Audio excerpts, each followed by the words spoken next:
In this great hall of justice, there's assembled the world's 6 greatest heroes, created by the cosmic legends of the universe.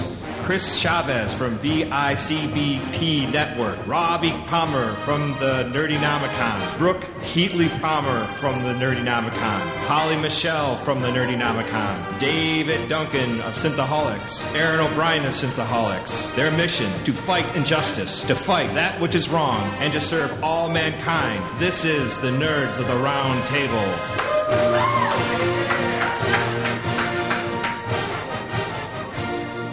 Welcome, everyone, to Synthaholics. We are having a Nerds of the Round Table discussion with everybody here. We have Chris Chavez of the Back Issues Comic Book Podcast. What's up?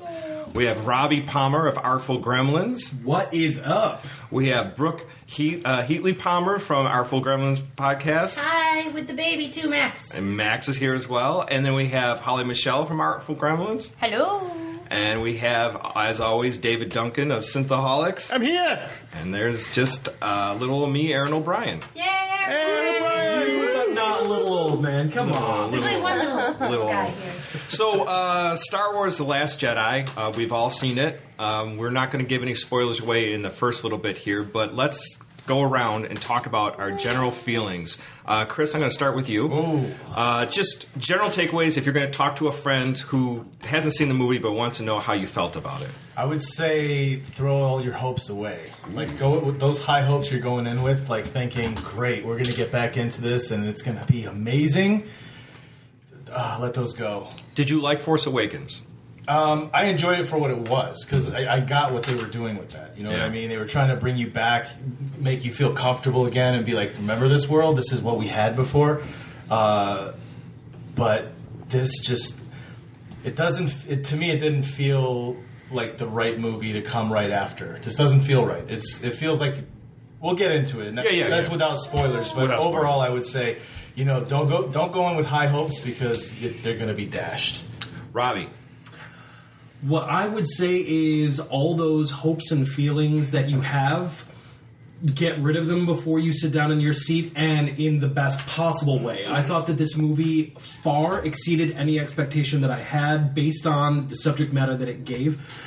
I didn't think it was the wrong movie to chase it up with. I felt like it was an interesting choice to take it. After Force Awakens, I didn't see a lot of what was coming. And I mean that in the best possible way. I thought it was fantastic.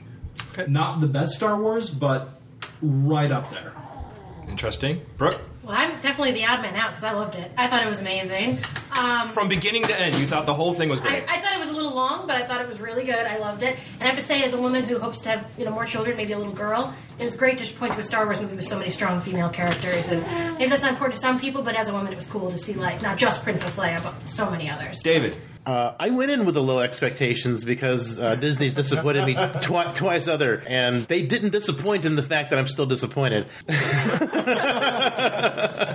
So go watch Return of the Jedi, go watch Empire, go watch the original movie, and enjoy those 3 movies and pretend nothing else exists. Okay.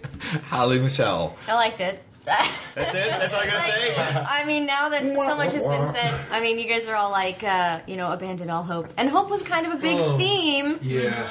Hope was a huge theme. In the movie, so I don't know. So it was in Rogue One, too, and they just waste that word. It might as well be a swear word at this point. Well, I enjoyed it. Rogue One. I enjoyed it. I didn't go in expecting anything fantastic, but... So I guess I was pleasantly surprised, even though, I don't know. I liked it. Okay. My general feeling was I think there were some great visual aspects of it. Yeah. Beautiful movie. Yeah. But that can't be denied. I felt very let down by a lot of things. I think there were some cool parts to it, and there's some really kick-ass scenes that I was like, wow, this is amazing. But then there's things I'm like, why is this here? So that's our non-spoiler. You can turn this off now if you have not seen The Last Jedi. Thanks for listening. Yeah. But if you have seen it, or if you don't care about spoilers and you just want to hear everybody's take on everything, definitely continue listening. Or watching. Or watching. Hi! We didn't forget about you guys. We're going to go into this Last Jedi synopsis. You guys respond while I'm going through here if something you liked or you hated or thought was weird. So we get here at the very beginning, the Resistance fighters led by General Leia Organa. They're evacuating their base. The First Order is attacking them. And Poe decides he's going to have this really gutsy attack where he takes his X-Wing fighter and he goes right to the Dreadnought. Turn off cannons so they can head on. Yeah. And he makes a phone call to Huxley and he kind of like messes with him. Now I'm going to That stop you was there because so funny. I really liked that scene. I didn't expect the amount of humor that we got right off the bat in Star Wars. And at first I was a little bit taken aback. Okay? Same. I have to agree with that, yeah. Because Star Wars, at least the original trill, it was much more earnest. You know what I mean? Sure, it had its funny little moments every now and again, when Han Solo is slicing up the Tauntaun. Yeah. It had its moments like that. But I didn't expect the overt humor, the contrast between Poe Dameron and Little Lord fucking Fauntleroy, or whatever you want to call him. Yeah. I forget his name, but Huxley. But here's I didn't expect Weasley. that. Weasley. But here's the issue with Huxley. This is the thing that gets me upset with it. It's like, all right, Poe's messing with him. Yeah. Obviously. And it's a funny scene. No doubt about it. Yeah. But Huxley is directing the whole First Order, and it's like he's like getting like punked. Yeah. Admittedly, it felt a little Spaceballsy. I mean, I'm just like, wait, how do you become commander of all the First Order? I'll give you that. I would then redirect you to our alleged commander-in-chief. Oh, So but that's a different sometimes story. Art mirrors fiction. Okay. So, well, all right, good point. A good point. You can say that, and then that's exactly where my mind went. And as soon as I'm sitting here thinking about, I didn't expect this to be funny. I love in Star Wars to put myself in the shoes of a lot of characters, and I hope I'm not sounding arrogant saying that. No, I would be doing exactly what Poe did. I am that kind of asshole. I was the same way. I was taken aback right away because I was like, oh, are they really going to try to make this... because we saw, and this is not to go off on a side tangent, but when Thor came out, this new Thor, there's a lot more comedy in it, and you can tell they're trying to latch on to what everybody likes about some of the bigger movies, like Guardians. Right. So I just thought to myself, is that what they're going to start doing with Star Wars now? Are we going to get just nonstop slapstick humor?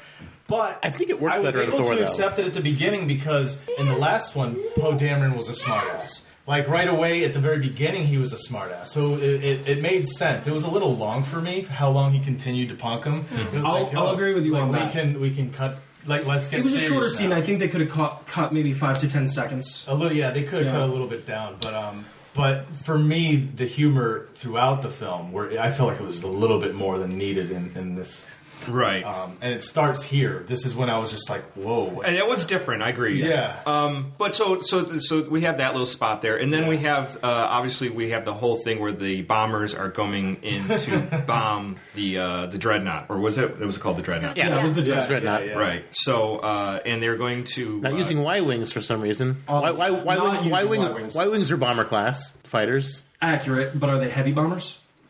Bombs don't fall in space, so... That's the thing. Yeah. But then I told myself, all right, just suspend belief. Like, let this go. Like, let's get into We're moving rocks with our minds. But they're Come doing on. the whole World War II kind of feel. Yeah. Exactly. Yes. That's So- what it felt like when you watch those bombs fall, like you're watching those documentaries in World War II. Yeah. But, I mean, and there was a great scene where the last bomber and the pilot, or I don't know if she was the pilot or the bomber. She was a turret. Oh, she was a turret. Turret operator. She had to hit the little button to open the garage door. Did anybody else expect the Force to happen at that point? I did. Okay, so did. it wasn't just me. Yeah, I thought that she was going to use the Force, but I guess it wasn't. Right. The force of her leg. Kick. My back is broken. I fell down 17 flights. Good thing that one leg works. This is not hurting me whatsoever. She kicks like a mule. All right. So the cool thing is Poe takes out all the gun turrets really fast, and I guess because they just jumped out of hyperspace, they didn't release their TIE fighters yet? Yeah. And they couldn't attack them, so that makes sense. My thought on that scene, since I can jump in, I was surprised by the body count. It was a really high body count in Star Wars. Like, I don't remember that many people dying. Like, they just were like, screw it. They killed everybody. Maybe you just didn't care when they first did it. Now you're like, wait a second, people are dying. I just feel like the rebellion... They have families. The rebellion always seemed like rabbits. There always seemed to be more of them. And then all of a sudden it's like, oh, no, there's like 7 of us left. I was There, like, yeah. that's it. Like, you killed all of them. That is a good point. I don't remember such a high body count in Star Wars. I mean, except for like clones, but who cares about them? Well, in The New Hope, when they're all attacking the Death Star, there was a shit ton of X-Wings that went down, but it was the fact that they showed the monitors. They're showing how many X-Wings. Battlestar Galactica. Yeah, That's it what was. I felt like. The whole movie was like Battlestar Galactica, the it felt like the chase. stakes were raised once you could see visually how many were remaining. Yeah. How many were down, but how many were Yeah, left. and so the bombers take out the dreadnought, and everyone's all happy. So that's cool. But Except for Leia. Leia chastised Poe for his actions because she told him to break off the attack.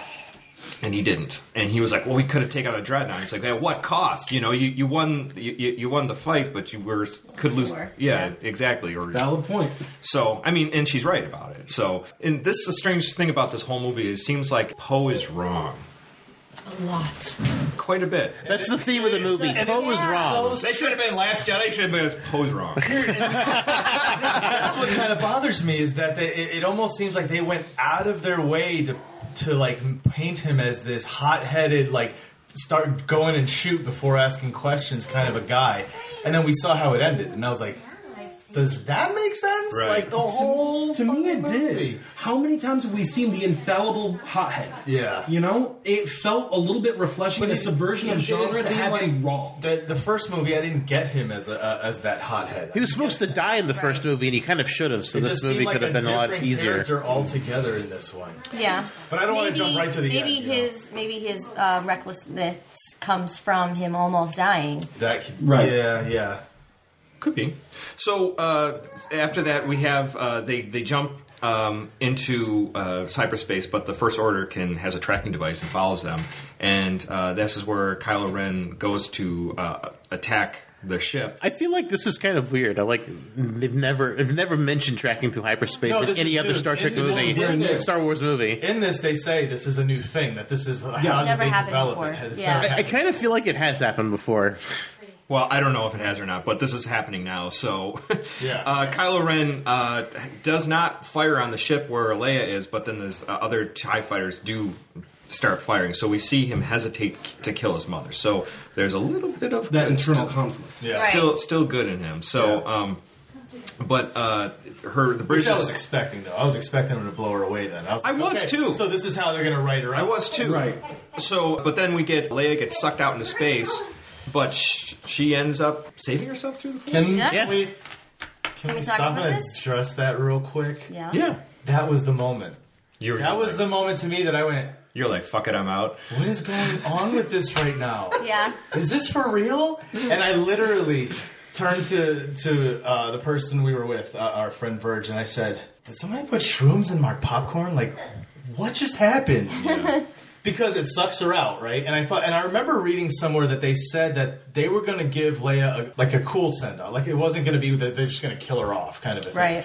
So I was waiting to see how they were going to do it. So when that happened, I'm like, well, what the fuck? They said they weren't going to kill her, right? I guess Right. they are. And all of a sudden, that, like, Superman thing happened. Like, she was floating in space, dying, and then all of a sudden, like, the sun hit her, and well, it wasn't. But you know what I mean? All of a sudden, she came back, and then it was this, like, weird flying thing, and I was just like, I didn't like how they did that. I'm not a fan of what's happening right now. And it just threw me off, dude. I was just like, what? Yeah. It was interesting for the fact that she went floating. Like it was unusual. That's the unusual thing that was interesting for me. But it was so weird, and I'm like, is this a Force thing? Well, that seemed... Well, it had to be a Force thing. Yeah, that's what Brandon was saying. He's like, well, she's one with the Force. She can, be fine with that. But then doesn't that... what does that say about any other Jedi? Or Yeah, they else just that come had back the to life. Force? Like, Yeah. So here's a question though. So the ship still has it's shields, right? Yes, right. And one thing we didn't actually talk about when we touched on like the bomber was like the bay doors are open. They are outside of the Earth's that planet's gravitational force. There's no oxygen, so there's got to be something that they're able to still breathe even while those bay doors are open. True. Well, I think So I'm thinking the shields of the bomber just keeps the atmosphere in. Yeah. But then I would assume that the same would be with her ship. But then why would she crystallize? Like you can't come back from that Because it's cold. Like, It was weird. Yes, but Well, I mean, if they did it in you're Guardians of the- inside of a barrier. Disney did it in Atmosphere that's already contained, you shouldn't crystallize. shouldn't crystallize. So like I don't think she was within on the one hand it's like is it? But then it's like but I think the probably shield. not. I think the shields only deflect energy beams because Kylo Ren flew through the shields with the ship just fine because he got so close to the door when he blew up the hangar. Yeah, I don't know. It was just a and- weird image, and seeing her float like that, and the whole thing, and I was just kind of like, and if she was floating back, why not float right through the hole you came out of? Instead, it was this whole like hand against the window thing. And I know they were trying to make it wasn't this that feeling. isn't that the room she was in when Yeah, it was. Yeah, it was yeah, the bridge. yeah. Yeah, she threw him through the bridge. Yeah. It was just, I don't know. It threw me off, and that from then forward, I was just kind of like, I don't know if I can return now because this has thrown me off big time. Now, Right. that's not to say that a lot of what happened in the rest of the film, I was like, oh, that's awesome, or this is cool, because they expanded a lot on what happens in this universe, and a lot new. I don't know. That was hard for me. I think they made a lot of weird choices in this movie, and that's threw me off too. But so anyway, so she floats in, they save her, and she's in some kind of med unit Was it a coma? Medical coma. Yeah. where they're trying to revive her. From there, so anyways, they go to we go back to the planet Atu, or is it Actu? Octo. Actu. Bless you. Yeah, Octo. Actu. Octo. With Chewbacca, R2 at the Millennium Falcon, and Rey. We kind of pick up the scene where the movie ended on Force Awakens, where she's handing the lightsaber to Luke Skywalker. Yeah. And Luke's like, nah. Fuck this. Yeah, just throws it over. I knew that was coming. It was like it was a Yoda moment. It was a Yoda moment. Yeah, the second it I don't need happened, that. I knew Right. it was coming, and there was a slight tinge of, would Luke really do that? But like what you just said, it was that Yoda moment. I think we were catching Luke where Yoda was. Remember, because Yoda was going crazy. Like they said, he was losing his mind. That's why he was so talking crazy when he was dying. And I think we're at a point where whatever happened with Luke, it really messed with him enough to where he's just like that. He's I don't care about this stuff anymore. Right. You know what I mean? Right. But I knew it. I saw that happen. I was like, he's just gonna just throw it away and be like, I don't care. I need to quote Mark Hamill here. I fundamentally disagree with every decision they made for Luke Skywalker in this film. I'm totally with you, Mark Hamill. They ruined your character. He said that. Yeah. Oh wow. He said this He's earlier. paraphrasing. No, he said said that I he fundamentally disagreed. disagreed with every single thing that happened with my character in this movie. I didn't read that. Interesting. I've seen did video. hear- I've seen I did video. hear him say that he disagreed with a lot of the choices that was made with his character. He said I fundamentally And with disagree the with movie. everything that happened with my character. That's what he said in an interview. He was sitting next to Daisy Ridley. I've Interesting. seen a video of it. I'll have to check that out. I totally agree with you, Mark. I disagree with every single thing they did to your character in this movie. All of it. I can't get there. I liked it. I just can't get that. I mean, I liked him, but it's No, Mark Hamill, he's- so. Yeah. I can't get there at all. I really can't. There were things that were over the top, like for instance when he threw the lightsaber over his shoulder. But Yeah, that's That's where we're exactly Yeah. where we're at now. Yeah. Yeah, so he basically is like, I'm done. I'm not doing anything. I'm not doing any of this stuff. So that was it was an Slams the door too. He's like, Yeah. leave me alone. It feels like I've seen this trope before where the student wants to be taught by the master and Yeah. the master keeps kicking them out. Yeah. I think this is something we've seen. kind of like Kill Bill. Yeah, that kind of. Yeah, She had to earn her way. Yeah. But this guy wasn't. Luke wasn't even wanting to train her at all. The guy was willing to train her, but she just had to work for it.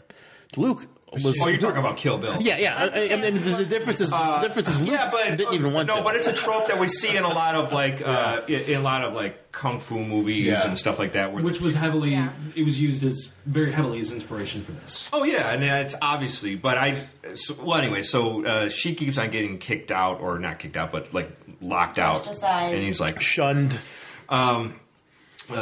Another thing is we find out that Vice Admiral Holdo is in command now, and Poe, because he was demoted because of his actions with the Dreadnought, so he's not captain anymore. He's commander. Oh, he's a commander now. He got demoted to captain. Yeah. Oh, okay. All right. I didn't know how that worked, but anyway, so he's like a nobody. He's a peon now.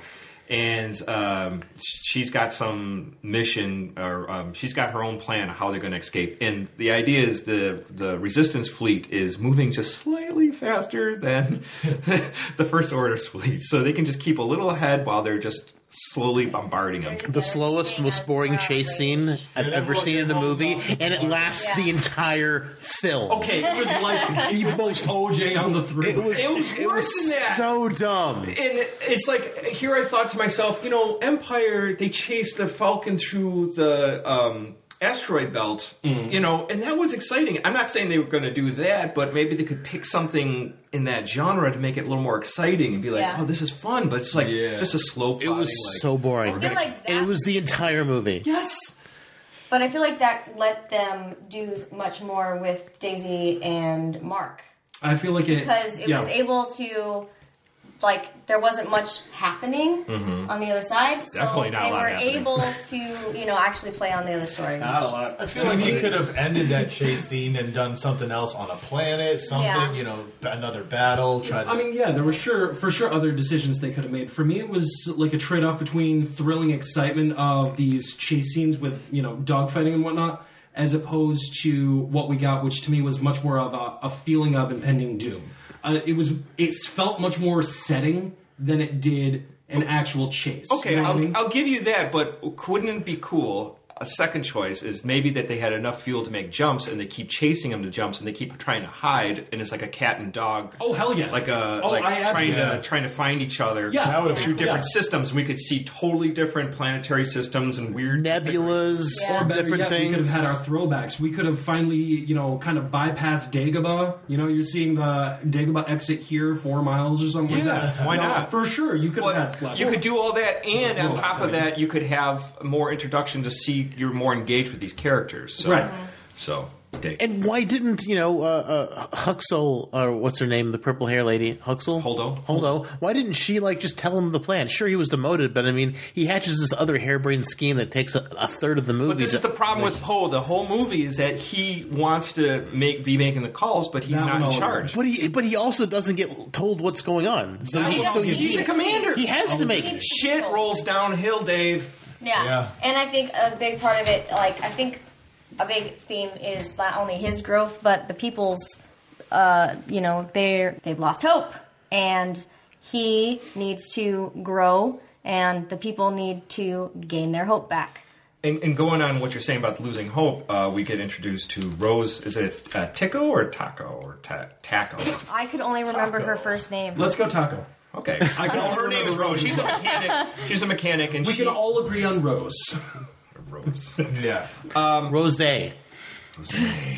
Rose by any other name. I was thinking that. Rose by another name is Taco. Rose Taco. Her sister was the... I'd be friends with Rose Taco. It's Tico, right? I think so. Tico. Tico. Tico? They should call her Rose. Rose. That would be cool if it was Taco. But anyways. Her sister was... Because I love tacos.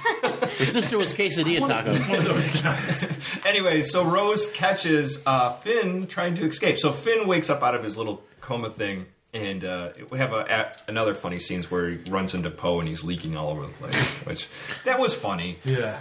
There are a lot of funny scenes to this. I have to say that was fun. That feels like it felt right. Yeah. It didn't feel forced. And that one kind of felt a little bit unnecessary to me. Really? If I could have cut any of them, that one was the one I would have cut. I don't know, because it helped with the short circuiting of BB-8 while he was flying. It was funny. Yeah. It did. And it was funny, yes. I didn't get it until 5 seconds after, he gets out of the plane and he runs to him, and so the whole theater's quiet, and I was like, ah! I got that one. I get It's it. like, damn it. So Rose catches. Yes. So when Finn is brought up to speed, he's like, I'm out of here. Yeah. And the cool thing about Finn in this the whole story, this movie, is we see his character completely change. Yeah. He does a complete U-turn where Finn was always the guy who ran. Mm-hmm. Now he changed. He's facing things head on. Right. So Yeah, that was yeah. interesting. Maybe to a fault too, but He's still running, but instead of away, he's running towards Yeah. it. Right. So Rose catches Finn trying to get into an escape pod. She said that he's, Dishonorable and yeah. So, But at but first she's like, you're an inspiration. Right. You were Well, she part didn't know of what this he was thing. doing. Yeah, you inspired my sister to become like the girl that died. Like you inspired her to be the pilot. Like he was like this god to her almost. And then she sees him In the bag. you're trying to get out. backpack, which ready to he go. wasn't trying to flee. Like she Right. didn't understand what he Right, was doing. right. At first. Well. Don't tase me, bro. Yeah. But he gets That was tased, awesome. and what happens is that they decide they're going to figure out this way. They're going to Disarmed the tracking device. They're going to get rid of the tracking device, but they need a code cracker for that, and they have to go to some special. And this is another thing that's really bizarre. They have this call with Maz Kanata where she's in the middle of a fight.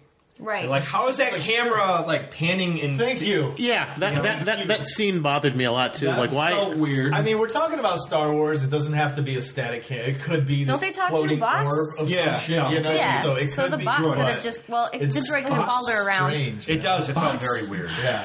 Get But the off thing is, it. Terminology. the droid is also in the line of fire almost in every single shot. Yeah. So it's like why is that thing not getting shot? Whatever. It was a strange thing with Maz Kanata. I didn't understand that. She should have been hiding while answering some sort of. Or she could have just been, you could see that she was under fire and she's Yeah, like, look, yeah, I'm that's under what I'm saying. attack kind Yeah. of thing, and I can't do it now, but here's a guy who can do it. Yeah. And she directs him to a code breaker that could help them. So, and they steal a shuttle and they take off. So again, people can steal shuttles all the time. Yeah, stealing shuttles is undetected. They haven't Oh, it's figured just a that piece of one debris.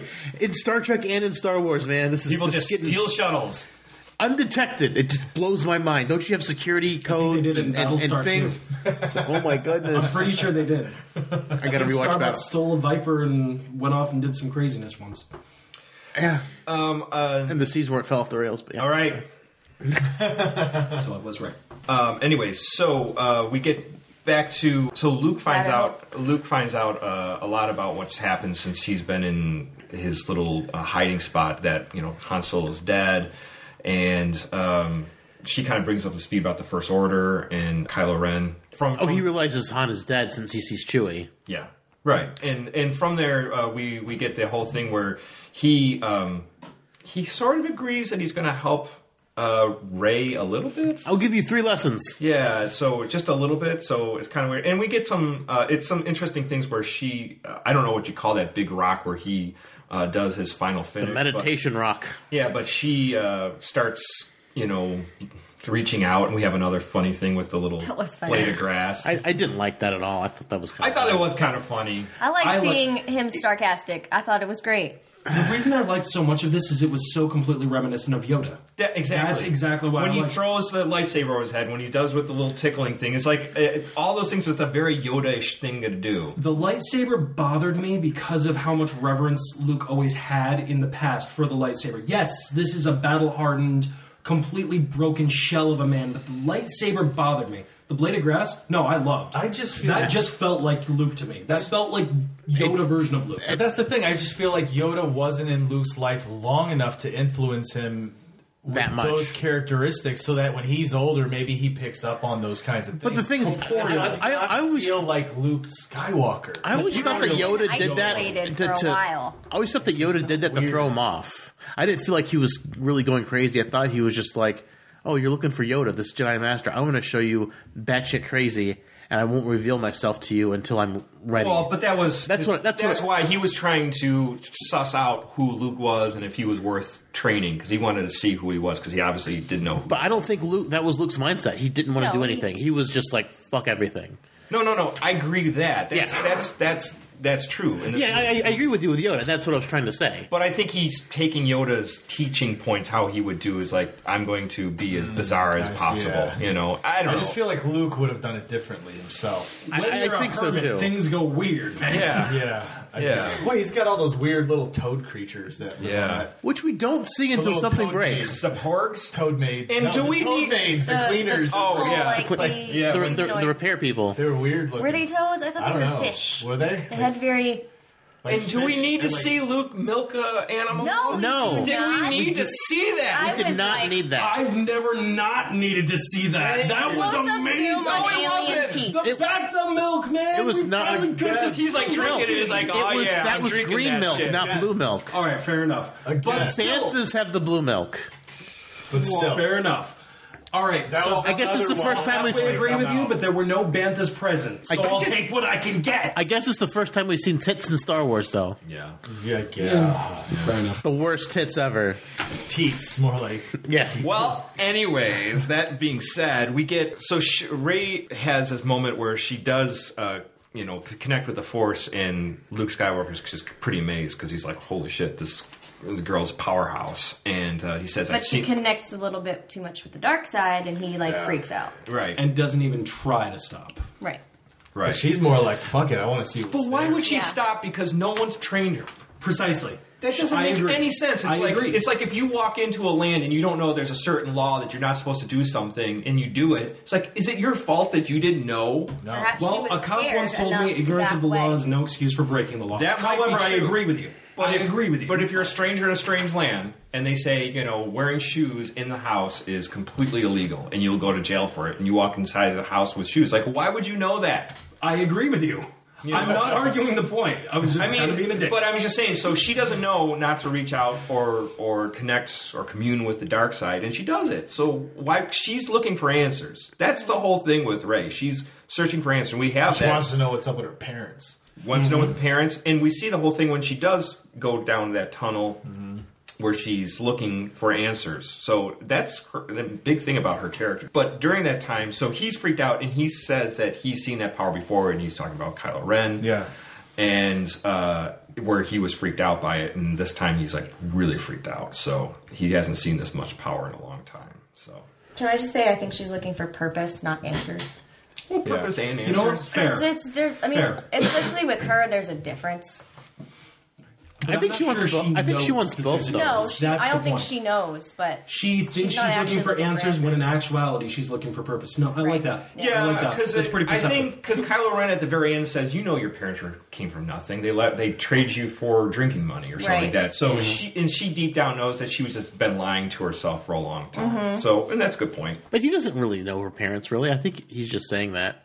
Manipulation. It's possible. It's probably a red herring for the next movie. For sure.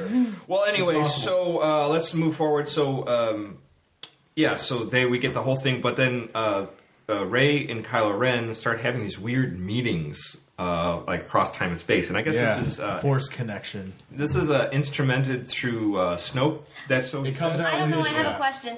Yeah, because it shows up after he dies. Yes. I know it does. And I'm not, Yeah. but I don't know. Maybe he's just making Maybe it he easier. created the I He think- unlocked the door, and they can now walk through the door. Yeah. Or he figured out that they were doing it And on tried their to say, own, hey, I and did he that. claimed it, so that they felt inferior. Which is also possible. I think that's what I thought. Well, I think a little bit of Which is A and B. interesting. But that is a new thing that they introduce again, like the tracking through hyperspace. Now they're introducing that you can connect to each other psychically through the Force and just talk. Well, they to each did a other. little bit in Empire Strikes Back where Luke called out the Leia. Right. A little bit. But they've never never seen each corporeally. other. yeah. Not where you actually corporeally. are seeing each Right. other. but it was interesting. Touching each other. It's interesting. Kylo Ren says that I can see you, but I can't see your surroundings. Right. Yeah. They So, see each like- other. I think it's like in Stranger Things when Eleven's in that thing and it's just all black and Haven't just seen water. Stranger Things yet. Oh, yeah. But Yeah. I think it's that kind of mentality where it's like one-on-one. You know what I mean? That's all you see. It's You need to awesome. make that. I want to. It's You just- are gonna You will love it. flip. It's so great. Shut your phone off. That's what you're doing tonight. I still need Tonight? to. All right. All right. Rein us in. So Rey realizes that she's not going to get Luke to do anything. Right. So she does have the scene where she goes to that little tunnel with the dark side, and you have this mirrored image, and she's looking for answers for her parents, but she doesn't get that, and it's just more confusion. She just sees herself. Did anybody feel that was a strange scene? I thought that was weird. I feel like maybe they're trying to hint that maybe she's also, born of the Force. Maybe she doesn't have parents. She's just. Oh, I didn't get that at all. I hope that's not the case. I mean, I didn't get that, but I'm just like, well, you see two figures walk up, and then she wipes it away, and it's just her. So I'm like, she is all she needs. But that's the same thing that happened with Luke and Dagobah when he fights Vader, and it's Luke's face with the mask. I mean, I just feel that more than anything is the dark side's not going to give her the answers she's looking for. Well, if it gives her the answers she's looking for, then it can't manipulate her. Right. Absolutely. That is a good point. What I was going to say on that scene, different to my feelings on Dagobah and the Force Cave there. I always felt like that was almost like a metaphor for Luke's greatest enemy will be himself, his own internal struggle with the dark side. For this, I almost felt like the figure initially could have been one of her parents or her parents, but her mind won't allow her to reach that part. She's closed herself away from it because she doesn't want to see or feel that truth. Because once she realizes that she was just given up essentially for beer money, she has nothing else to hold on to. Mm-hmm. So if you are using this as a coping mechanism, why would you allow yourself? She finds that out later.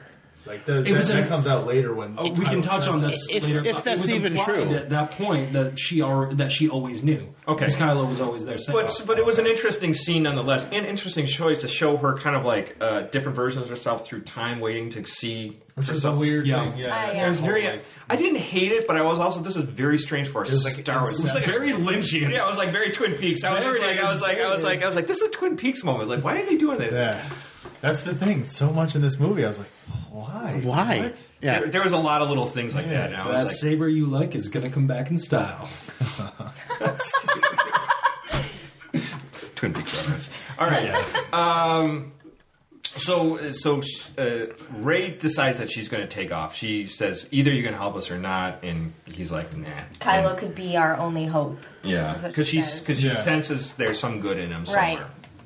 But Luke says nah, and she takes off. So that's kind of hard. It was a hard part to see. And then next we get Luke basically going to burn down the whole tree with the ancient Jedi writings, and Yoda shows up. And he can manipulate things through the Force even after he's dead. This is something new. Well, I thought that was interesting. It was explained in the books, though, and in the comics when they're talking about how much more powerful Force ghosts are. But we've never seen the Force Ghost do anything. In a movie like that, yeah. I mean, nothing in canon have we seen Force Ghosts do anything to manipulate things other than just translate information. We've never seen them affect the real world in any meaningful physical way before in a film. Yeah. Not in a film. I could be wrong about this. I think we've seen something in... was it Clone Wars or Rebels? I forget which. I think we saw something like that in there, which that is canon. But don't quote me on that. I could be completely lying. I'm not 100% up on that. I'm not up on either of those shows. That might be a fact I made up. That could be fake news. That could be. Well, anyway, so 20% of facts are made up on the spot. 80% of people know that, Dave. Anyway, so 10% of me is confused.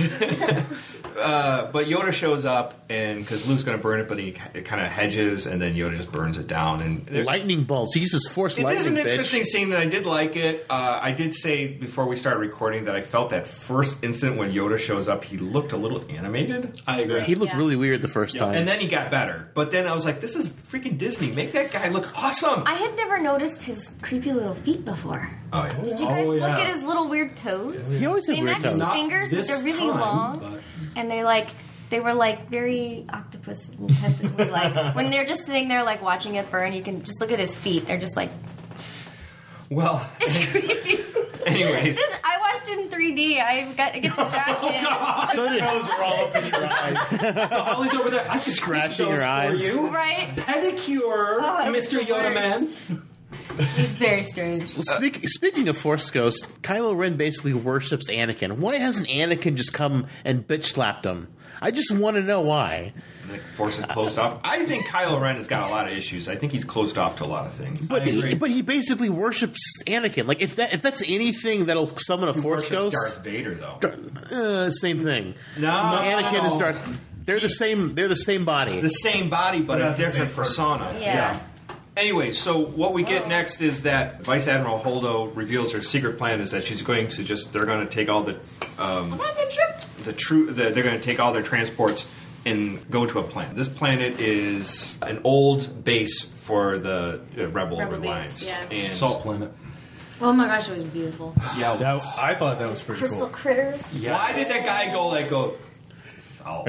I think maybe he was trying to. I'm not an idiot. I understand it's salt. He was trying to explain for viewers, like, why is this shit turning red? Right. It could be the best type of exposition they could give. It's the whole Plinkett thing where he's like, the audience is a bunch of popcorn eating masses and everything has to be explained to them. That's what it felt like for a second. I remember seeing the trailer. They think it was red smoke. They think we're idiots. Everything red. What's going on? So when you see it, I was like, well, that's kind of. I like it. I thought it was going to end up being a smoke shield as well. Like they dropped a smoke haze shield so that they couldn't see the reinforcements behind them. And you find out it's just like salt when it's disturbed. It's all changing color. To me, I thought it was kind of cool. I thought it was a bit anticlimactic compared to what I thought it was going to be in my head. Just seeing all this red smoke, and then I'm ready for this huge rebel. But visually, like how visually it was amazing. Did it look when they were fucking just artillery hitting everything, and it was just from white to red, just everything. Yeah. That was watches of red everywhere. Phenomenal visuals. But cheating so you don't have blood. Yeah, made it look bloody. Real quick, we get Finn and Rose and BB-8 go to the casino planet, Canto Bight. Yeah. And they're looking for this computer hacker, and they get this basically guy who's like, he seems like super smart, but he's his name is DJ. And he's just this guy who's they find in jail. Benicio del Toro's character. Yeah. They made this huge deal about the character. He's in the movie for all of like 11 minutes. Total screen time. Yeah, it's just like, and it's totally a character thing that he picks, like with the stuttering kind of a thing, and like you can see what he was doing. He was trying to create something that'll be like, this is what that character is, and so anyone who does him will have to do that little twitch and Anybody else find that slightly reminiscent of The Usual Suspects, though? Some of his mannerisms. When he kind of made his voice a little bit higher. He's talking a little like this, Yeah. It reminded me a lot of The Usual Suspects. He was an interesting character, but so there's a whole chase scene with these animals, and we get introduced to these kids that are like slaves? Yeah. Slave labor. And I thought that was super creepy that they open up the door of the stable and there's just a kid that lives there with the animal. I'm like, that's weird. He's probably that's really weird. to make sure that the animals stay there, and if they don't, he's beaten. Yeah. But that's just still weird. Now with racehorses, they have companions that they make stay in the stables with them. Okay, but I think they're sheep. So, but the idea though is that the First Order just took over recently, and the Republic's been in place for a long time. And I'm not saying they're saying like Rose, like these are all, merchants of making weapons and stuff like that. So these are all not good people. They're all weapons dealers. But the thing is, they deal weapons to both the Republic and the.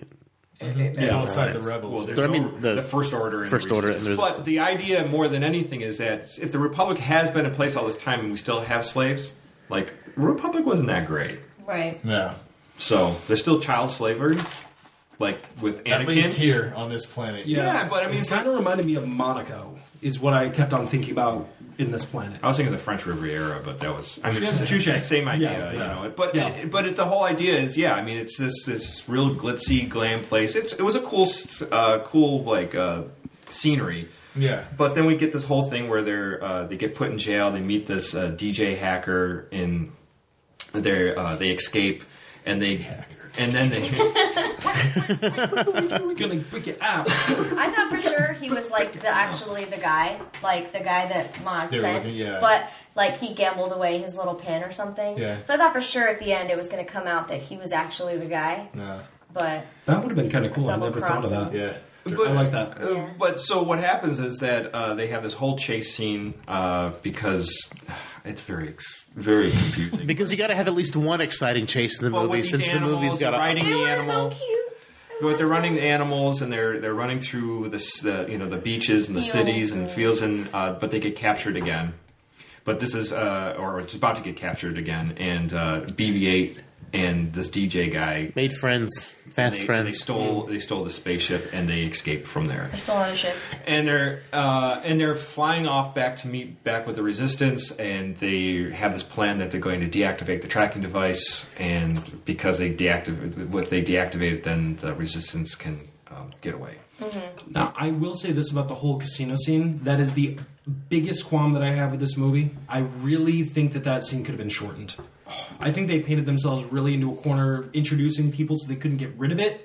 But that scene was way too long. Too long and way too long. And all the and too convoluted. Most of the stuff that happened in the first half of the movie felt too long to me. The development of that whole world, while it was beautiful, it was kind of pointless. You could have done it. They had to look at so many people because they're looking for a pin on a lapel. So they couldn't just walk in and go, "Thanks, Mars." Yeah, they gotta look at all the other BB-8 be mistaken for a slot machine and everything like that. That was kind of dumb. Yeah, see that thing to me again. That was that over the top forced humor. And he's like But shooting that's the how coins at him. Right. Yeah. And yet another thing, you could have gotten rid of those. I did not need those. There was a lot of superfluous things in this movie that really could have been trimmed. I really don't understand. I think they had a development. Let's make this world. Let's do this world. Let's do this. And then we have to do this because we did all this work for this Monte Carlo kind of I think the idea behind it is to plant seeds for future things, because we know what they're going to be doing is a lot of these movies that aren't the Skywalker saga, but it takes place in the universe of Star Wars. Yeah. So now you have all kinds of settings to play with. Writers and producers throw us some ideas. What can you do in these worlds that we're and so that's what Jedi I'm from thinking. all types of people. That's from why all types of worlds. That's why we see all these new things to play with. All these new planets. It's laying basically ground for you to develop stories and other sagas. But there's so many planets already in Star Wars that we still don't know a ton about. Well, yeah. And if you're going to do that with the Casino Planet, leave it for the Han Solo movie. Yeah, you know what I mean? That would have been better. Yeah, that would be perfect. Exactly. Leave that one for Han Solo. Take us back to Mos Eisley's or Mos Espa. Okay. Yeah.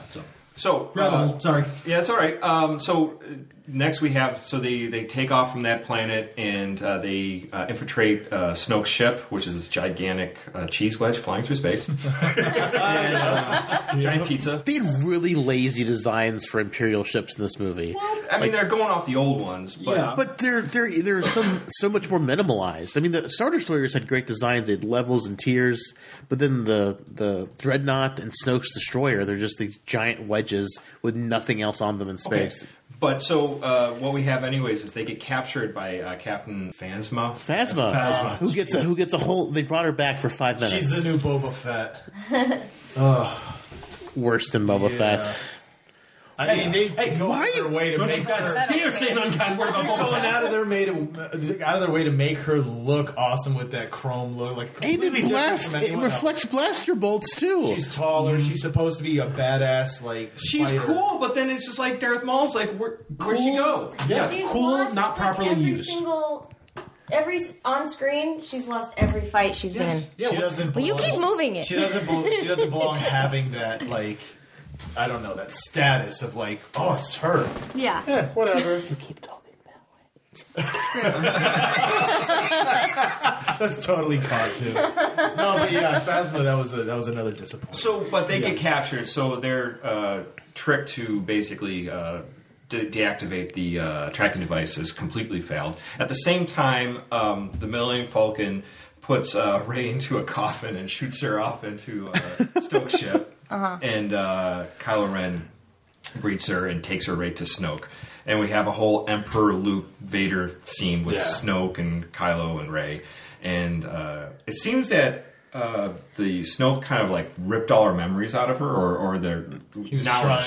He was trying It to. seems like she got a lot of information already, because he said that he knew where the island was and the planet where Luke was, and they were going to. Yeah, we saw a whole lot more added information on how powerful the Force can be used, like the way he actually just freaking pulled her, no matter what she did. But wouldn't Kylo Ren know that? Because he was there as well. He was on the island as well. You couldn't see her surroundings. Yeah. No, but he was there at the temple training. So he was there. He would have known the location. Oh, I think it was a different planet. Yeah, where he Are you trained. sure? Yeah. Yeah, he trained him somewhere else. At the hardest to find place in the universe. Because the whole previous movie was about how hard it was to find out. It doesn't. That is confusing because you wouldn't know that. I think right off the bat, but it makes sense. But then again, they never told us where the Jedi Temple was. No. Ever. No. Right. They also never went back to the Knights of Ren. Mm-hmm. No. I noticed. They missed so much stuff. Brandon was thinking that maybe the Red Guard were the Knights of Ren. I was thinking that as well, but why would they turn on Ren? Well, because they were following Snoke. yeah, that part would make sense. But if they were the Knights of Ren, they were very anticlimactic. I'm expecting more of them in Episode 9. So we get Snoke gets killed by Kylo Ren because he just slowly shifts the lightsaber to the side. He doesn't notice whatsoever. And he just shoots a lightsaber and just cuts him in half. But he totally notices when Rey was trying to pull it with her mind. Remember, he makes it come back around and hit her in the head or something. Well, he's completely focused on Rey. He's so cocky and sure about Kylo that he doesn't... He's not looking for it. You know, why would he? So wait a second. Are you saying that Rey killed Snoke? Or are you saying that... I'm saying Kylo killed Snoke. Snoke never even thought to look at Kylo. But because he's so cocky literally about talking, like narrating what's going to happen. Kylo Ren's doing. It's like, I can see everything in his mind. Right now, he's going to ignite his lightsaber. But he's big with it.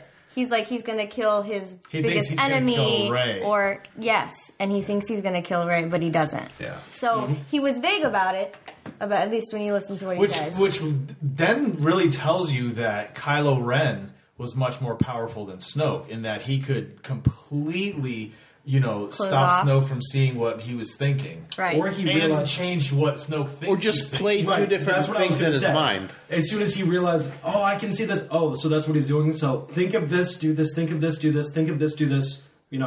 Something like that. But how do you do that? I guess you could shield your part of your mind if you Which really you have to be more powerful than Snoke, I would think. Look over here. Well, we already kind of discussed how he can just block all this other stuff out, and he's not really paying attention to the whole Force. Now, I will say this. My entire theater erupted in applause at that scene, too. Well, Snoke gets smoked, and he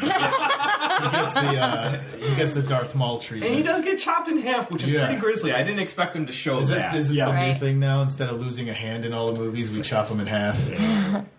So apparently, and then there's a whole fight with Snoke's guards, and which was cool. It was a fun fight. Which they added again a new thing that they have weapons that are impervious to lightsabers. Oh right, yeah.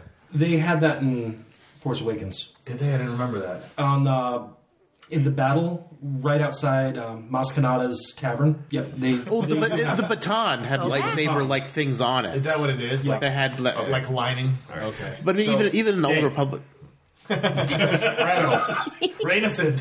So Holdo reveals her plans that they're going to escape to this planet, like we said before. Great. And then Poe starts a mutiny on the whole ship. At that time, he didn't know that they had been captured, or they were going to be captured.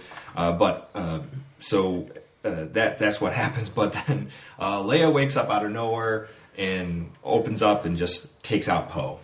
So and Poe is carted off on the structure. Well, she doesn't take him out. She stuns him. Yeah, it doesn't take him out, but if people are listening and they haven't seen the movie, they're going to go, Poe's what? alive. Poe's alive. But he's taken on a stretcher. He thinks she's got his back. He's just like, Leia, sweet. You're here to help. And here again, Holdo says she's going to stay on the cruiser and kind of distract the First Order as they're chasing through space, and these transports. But she doesn't distract them. She just stands there for watches. For 10 minutes. She's just standing there doing nothing. So apparently transports have some kind of cloaking device. That's what they said. Or that they can be hidden. Now, I don't know how they can't even just look out the window, but we're talking space. But space is vast, and it's possible that they didn't see it. Maybe they're not, the control rooms don't have windows. They're more in the center of the ship, so you can't really see what's happening. I don't know. There's windows in all the bridges. Right. I'm just saying. You're going for... Yeah. Don't they have telescopes? They do have telescopes. Snoke puts one up and makes Rey look at it. Oh, that's before right. he dies. There are telescopes. Right. That's awesome. But so, anyways, because we're kind of getting out of sequence. Yeah. But anyways, and Snoke does show when they do discover that they're escaping, they start firing on the transports. And the transports just can't get away fast enough. They're firing blindly, too. They're just hoping to hit something because they can't see it. Yeah, and so Holdo doing pretty well for shooting blind. Yeah. Holdo, I don't think they're shooting blind. I think they gave him. I think the DJ gave them the codes. They said that DJ gave them the ability to see. Oh, that's right. You're right. That's right. Yep. Good call. They never missed. So Holdo decides that what she's going to do, and I think was probably the most stunning thing, is she spins the cruiser around and just goes into hyperspace and crashes right into Snoke's ship. And it's just a God, I loved that. It was a beautiful scene. It was a beautiful scene. The thing that surprised me about that is how much it shotgunned and how it hit the other ships too. Mm-hmm. I was confused that was about really that. cool. Because they weren't all in a line. Well, no, it just shotgunned. I guess the hyperspace just ripped it all apart. Yeah, it made it a shotgun effect instead of a slug. It was like it brings a whole bunch of questions too about tactics and strategies. Like then you could just take any ship and just at any time and just throw it into hyperspace and have a droid pilot. Oh, that's Kylo's ship. Let's hit his hyperspace. Yeah. So why don't we do that to the Death Star? Exactly. Just hyperspace to it. It seems to be a lot easier. Yeah. I mean, maybe shields, but then I mean, didn't ships just fly through shields? I think shields only work for energy weapons. Some things about Star Wars don't make sense because they never explain the science. They never explain the science in Star Wars. No, you just have to guess. So at the same time, Leia is there with Poe, and they kind of make up for what's happened, and she kind of says, that Holdo, while her plan wasn't wonderful, glorious, heroic, it was just trying to get people to survive. That's the whole idea. So, She didn't want recognition for what she does. She did. She just wanted to do the right thing. Right. Exactly. Yeah. Yes. And there was a very good point. And again, this is the whole the Poe getting educated or something. Right. His growth through the movie. Yeah. And now we have also just before all that happens, Rose and Finn are going to be executed, and then there's a whole fight that breaks out when the ship gets hit, and that there's a whole fight that happens between Finn and Captain Phasm. I thought that scene was really weird because she's there. They're going to get executed. The hyperspace thing happens. Then the next time we're there, she's marching in from a door far away. I'm like, you were right there. Right. Why are you marching in from the other room? I just assumed everybody got knocked all over the place. She had to go potty. She's coming back. Or that. You know what? Time out. Okay, we just got sliced in twain. 5 minute break.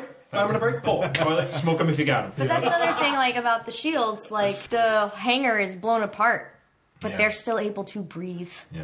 Mm-hmm. That's true. Doesn't have to make sense. Doesn't have to make sense. Yeah, so we get the whole fight scene, and Finn destroys Captain Phasm, or supposedly she falls, like Boba Fett. Yeah, we assume that she died. Oh, true. I mean, they'll probably Deus Ex Machina her again and just bring her back to waste her again for 5 minutes next year. Right. So so anyways, from there they escape through a shuttle. Apparently, there's still a shuttle. So Finn and Rose.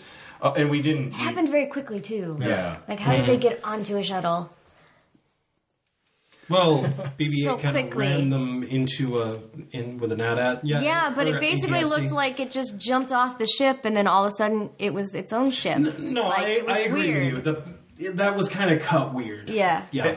And so the transports make it to the planet, the Salt Planet, and they have this grand standoff. Obviously, the shuttle makes it when Finn and Rose get there, but Rose, Finn, and Poe all take their, I don't know what those things are, jalopies. Salt speeders. Salt speeders. Salt jalopies. And there was a funny scene where Poe's foot goes through the bottom of it, and he's like, it's funny. It was that is cool. To me, that was where the humor fit. It worked. Well, they're flying, and it's like, those look like the junkiest ships. They're going to fight this, First Order, AT-ATs and the giant cannon that's going to blow through the blast doors. Exactly. And they're like, those are like, driving jalopies into them. So it was really interesting. But, and that's where we have... It looked cool in the sand. It did. For sure. What was Forrest Whitaker's name in Rogue One? It looked like his convoy. Remember. Yeah. It looked like his convoy. It's like all patched together with duct tape and bubble gum. It was fun, and this is where we have Finn have that whole like turnaround with his character, where he's flying suicidal, dude, into the cannon. And Rey shows up with the Falcon. Oh yes, before this, and pulls all the TIE fighters away. And there's a great sequence of the Millennium Falcon in a chase scene with the TIE fighters. But then, Finn is like driving into the center of it's the like a barrel of a gun like or something. What was going on? You know what it reminded me of? It reminded me of those air guns. Yeah. That had like the plastic and you pull it over there. Absolutely. Finn said it was a Death Star tech. Just one of the lasers on a Death Star, but it shot a red laser, not a green laser. It was doing something already, like it was heating up or something and shooting a beam of something that he was flying in. It was like a battering ram cannon, is what they called it. Or something. Yeah. But somehow he could fly through it, even though his ship was being affected. That made no sense to me. No, how can you fly into the middle of? But anyways, Rose stops him at the last minute. And it's not a bump, dude. Like she comes blazing. Like, how did they just not both explode? And they just fall into a million There's pieces. a few times. Well, we already went over the fact that they were jankety. So, probably weren't going very fast. So Finn's saved, and he saves Rose and brings her back to the base. They decide that they're going to go deeper into these caverns and these crystal creatures or dogs or cats or whatever they were. Luke shows up Critters. first. I thought those were cool. They were very I'm cool. sorry. Yes, like Luke those. does show up, and we have a whole face-off scene between Kylo Ren and Luke, Well, first you got Luke and all of the artillery, just firing. which is Every across. It gun was ever. so awesome. Which is cool. Now, did we ever see before where the Jedi could mind project their image that way as well? No. So this was new. brand Also. new as well. Right. So I thought it was cool, and I had no problem with that. I thought it was awesome how they just blew him to hell, and he was still sitting Still there. standing there. But again, The smoke clears and that go on and bothered brush Yeah. your shoulder off. That bothered me because that's not Luke Skywalker. It's not. I don't know, he's cocky. It felt weird. He's it just cocky. felt like not needed. Like he It's could like have just lived out. it's like Han Solo rubbed off on him too much. It felt a little bit like that, but it also felt like Jabba's palace Luke Skywalker. Okay, when he's walking in, It felt like a I will writer. destroy It felt you. like a writer director You know? trying to bring the pop culture into this film with that whole I don't know. It didn't feel right. It just didn't. That didn't bother me as much, but it was kind of a little humorous. You know? honestly, what I felt like he was going for with that He was taunting. an over the top cocky arrogance because he wanted to piss off Kylo Ren even more. Right. You can see That's it that what way, I really took from it. I didn't think that it was more fan service. I thought it was meant to literally be like a giant middle finger to Kylo Ren. I think because Right. by this time so much of the unneeded humor had been weighing on me, I was just like, another one. Well, we find out Luke is just a projection. Yeah. Luke Yes. he's never left his planet. He's just sitting on the rock. It's kind of cool. Projecting him. It is really Yes. cool. Very In fact, that whole scene between him and Kylo Ren was very, very fun to watch. It was a great scene, and then the whole movie falls apart right after it, where he's just like, peace out, see ya, it disappears. we're never going to agree on Star Fuckers. Wars. But it just I hate real Ryan quickly, Johnson. they go through the caves. The Millennium Falcon lands and finds that all these crystal creatures are running out, and there's all these rocks. Rey lifts all the rocks and lets the remaining pretty cool. resistant force get out, and they get on the Millennium Falcon and they take off. That's a And Luke cramped gives Millennium this Falcon. speech about how the Jedi, the ways will continue, even though the whole movie he's like, he must die. Yeah, and the idea behind this, did you notice, was from Luke's side and Kylo's side, they both wanted to end this cycle. Yeah. They wanted to end the idea behind having the master and the student. They wanted to end the Let the good past and the bad. die. They didn't want Sith or Jedi. And However, they're both going right to it anyway. And even with Luke basically repeating what Obi-Wan said to Vader, and you strike me down, I'll be more powerful. And we saw that happen again.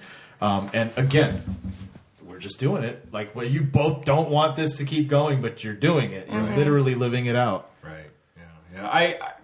And then at the very last scene, we have the one of the child and the stable keepers telling the story of Luke Skywalker. Yeah. And he's out there and he's sweeping. Did you guys see him Yeah, you did grab see the that, right? broom? Grab the broom. Yeah. Notice that. And the best part, I was the way like, he's that's the- holding it while the looking Force. up at the Yeah. Yeah, like a lightsaber. Kaylee, Katie's didn't like that scene so at who's all. the kid? I know you didn't. Yeah. I was like, well, did you see he has the Force? And she was like, I think that's the no. idea was and I was that like, he's the little stable boy. it's still there. Like the Force is gonna come through regardless. Because the Force woke up. Right. Or if it's anything like me, rolled over and quietly rubbed one out while the wife was still asleep. So. Oh, boy.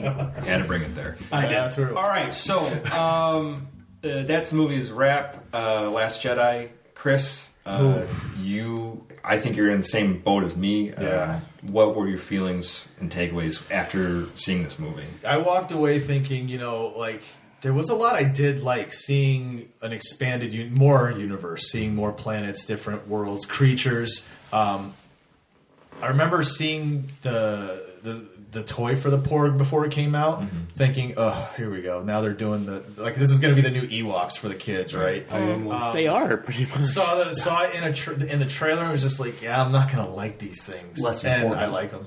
Yeah. You like the Porg? I walk away from it going, I like those little things. Those things are kind of cool because they're not annoying. Like, but they're pointless. They are pointless, but I think it's more that's along kind the of lines the of like point. this is just another creature. It's not like an Ewok or Marketing. anything. Yeah. It is marketing. It is. It's Pokemon. definitely Get more selling toys. It's definitely marketing, but at the same time, I kind of feel like it helps to world build. It's Not about everything world has to be a building. part. Like the Ewoks, ultimately, the rebellion would have failed on Endor if it wasn't for the Ewoks. You don't always have to have something that's directly impactful. But the Ewoks were integral. Yes, they They are. were a marketing ploy, but they're integral to the story. Right. Porgs Right. had nothing to do with it. Aside from Except for making Chewbacca feel bad for eating them. well, it's aside from It's like it was already cooked. It was already cooked and defeathered, and now they're trying to make him feel bad. I'm like, Yeah. really? But I you, think Porgs. the idea is to build the universe, to make it more realistic, creating creatures that you've never seen before, and maybe they don't have to have any kind of impact in the film.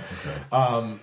I liked those are things I liked. I liked a lot of the acting in certain parts, but for me, like we walked away saying, "Would you rate it on a scale of 5?" And I walked out already like you're coming out of a Star Wars film, and yeah, I already had some things that I was kind of like, that hurt. But I was like, you know what? I could see that. That's a strong 4.2 for me. Not bad. But then the more I thought about these things, and the more I thought of Leia flying through space, the more I thought, you know what I'm saying? It was like all these little things, and I just thought. So 1 to 5, what do you think? It went down, dude. It went down. Probably hovering at like a 3.5 right now. Okay. Yeah. Okay. I mean, it's not the worst one there is, but it wasn't no what I Phantom thought. Menace. No. It wasn't what I thought we were going to get, and I just feel like we said at the beginning was like there's a lot of stuff from Force Awakens we got no answers for. Mm-hmm. I feel like the whole thing with Rey's parents was one of two things that, well, not even just that. A lot of this film, we said it before we started recording, that it feels like, what's the writer-director, what's his name? Rian Johnson. Feels like Rian Johnson went the past few years reading all of these fan theories. People saying, who is Rey's parents and who is she? Why is she special? Snoke is this, powerful, and who is he? Why is it what? All these things, and he just came at it going, you know what? We're going to make it so none of it matters. He pulled a Darryl. Just a Fuck big all F of you to the exactly. fuck you to and the that's audience. How it felt. And It really did. I didn't like that at all. And I From feel The like Walking Dead. I feel like I lost a lot of things, and we got. There's things we didn't get answers for, which we still might. Maybe the whole Maybe thing it's with red herring. Kylo Ren, Maybe it's a red herring. Saying that's just to piss her off and get her to the dark side. It didn't work. Mm-hmm. We'll see. But I just felt like, I remember saying before going in, like, do you think this is going to end the way Empire did? That classic on a downer where it just everything's going to shit, but there's still hope. You're going to come back, and it was a great film, right? It ended on a downer, but it was because my feelings were down. Okay. I was just like, oh, yeah. God. Robbie? How do I want to word this? This movie was so different than anything that I was expecting. The Rey's parents thing, I go back and forth on it. I actually don't mind that essentially they come from no one. It could easily be a red herring, and I kind of expect it to be, but I'd praise it if it wasn't, because it doesn't fucking matter. Right. Well, That's true. You're right. Because It does not matter. it does matter because Not at all. I don't think so. because they wasted the entire Force Awakens and a lot of this movie going over who her parents were. But if they're wasting, if it doesn't matter, if their parents are no one, that is just wasting hours of the first two films. Because it was the only person worrying about who her parents were was Rey. So the idea is I feel like the idea was that we're seeing her growth and development looking for her parents, and I have to be special. People tell me I have this power. It has to come from somebody special. So even if it's not a red herring, I agree with you. I agree with if Kylo Ren says your parents are nobody, they traded you for drinking money, that makes sense because at the end of the film we see a kid who's just nothing but a stable boy pulling the precisely. But I don't mind that. That doesn't bother me whatsoever. I don't mind it either. The Force can come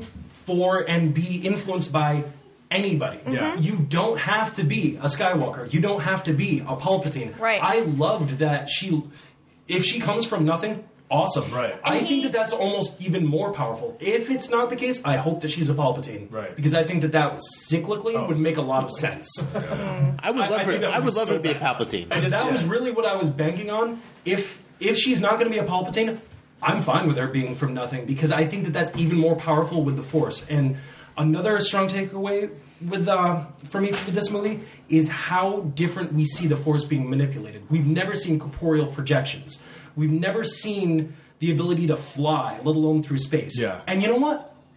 Why haven't we seen that? Well, we did see big jumps, right? We've seen big jumps, but if you have the ability to manipulate this force that literally surrounds everything, including oxygen, why? If you're able to jump and kind of levitate like Luke did at the end, why wouldn't you have the ability to do that even to a degree? So yeah, the shots of Leia flying through space, yeah, I see where you're getting from. To me, it was mostly the score. If I had any qualms with that scene, it was the way it was scored.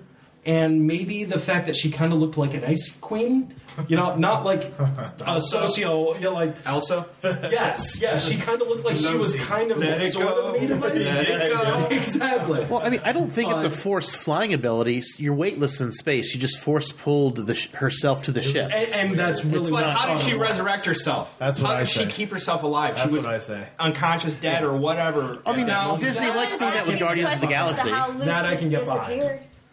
Nobody asked that question. We're going to get to it. I'm before. Well, but like, you keep I'm questioning going to the leave that on the question table, and then I'm going to jump in when inevitably one of these guys does.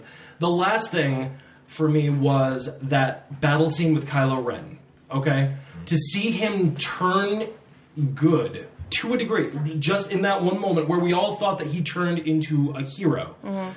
And work with Rey, dispatch everybody, take down Snoke, and then immediately turn around and become an even more horrible, tyrannical badass than Vader ever could be by killing his master and assuming the throne. I thought it was very Game of Thrones like. I thought that was so cool. I feel like he genuinely did work with her and have this plan, but then once he saw Snoke dead, that's when the dark side hit him again, and he was like, came to the realization, I can have the throne. I think it was because he's so confused and so conflicted, and he doesn't know what he wants, and he's a whiny little bitch. So, I don't know. I just feel like he... Exactly what you just said is why I thought that was his plan as soon as he started contacting Rey. I honestly thought, okay, I thought this was his plan. Okay, well, I'll get her to come over, we'll be buddy-buddy, and then let's just flip the table. It's us now. Fuck Luke, fuck Snoke, it's us now. Just flip the table. And I liked that. I did think when he held his hand out to her, I thought that she might have taken it there for a moment. Same. And I wasn't really sure what was going to happen there. And I was very surprised that they took it as, okay, so he's going to be evil, she's good. Okay. Right. I like how Rey didn't turn dark, which I almost expected. I expected Kylo to turn good and Rey to turn dark, is what I was expecting. That's what I wanted. I'm glad that didn't happen. I'm glad that didn't happen. I didn't want that to happen. I'm glad that Rey solidified in her goodness when she was tempted so strongly by the dark side, by not just the dark cave, but also by Kylo. And she not only ultimately resisted, but her reserve was even more hardened. Which stays true to the hero's quest. Precisely. And then Kylo just turns even more tyrannical. He becomes that what he always wanted to become. And I really feel like all of the good is obliterated in him because his own internal conflicts will never allow that good to really take hold. Okay, so rate 1 to 5. 1 to 5. It does have issues. There are pacing issues. I've mentioned about the casino scene. I'm going to go 4.6. Okay, so I do think it's good. It's not Rogue One good, and it's not Empire good. Empire is still the best one, but it's up there. Dave. Let's go Holly first. All right, Holly. I don't know. I feel like we kind of talked a lot, and I agree a lot with what everybody else said. But what stuck out? Anything or good, bad? Well, what stuck out, I guess, the most was probably the whole loss of hope, growth. Getting the people to kind of build the resistance back up. I don't know. Like I said, I think I've said everything I thought I wanted to say. What would you give this movie? I don't think I could rate it. No. I'm really terrible at that kind of thing. So I wouldn't even know where to begin. Okay. I would have to have like charts and categories. Do you feel like graphs? Do you feel like pie it's charts? do you feel like it's a strong Star Wars movie, or it's one that needs help? Like, I really liked it. There were some things like, we kind of talked about gravity and the bombs and, all that jazz.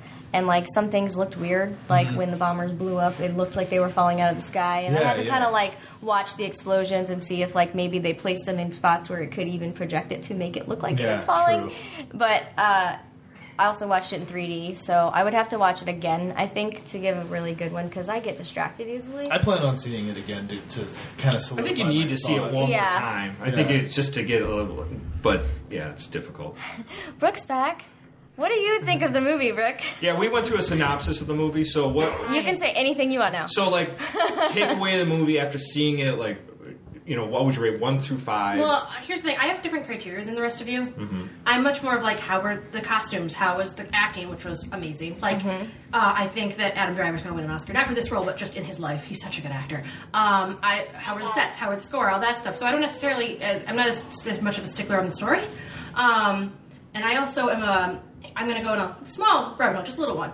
You guys are all like, well, how could the Force do this? Well, how could the Force do that? Well, there's this common trope in mythology. It's very famous. They just can't. You don't need to explain it. It just can. Sure. So I like that. It just can. Why do we need to know? It just can. And that's, for all of human history, we've always had that in our mythologies. The gods just can't.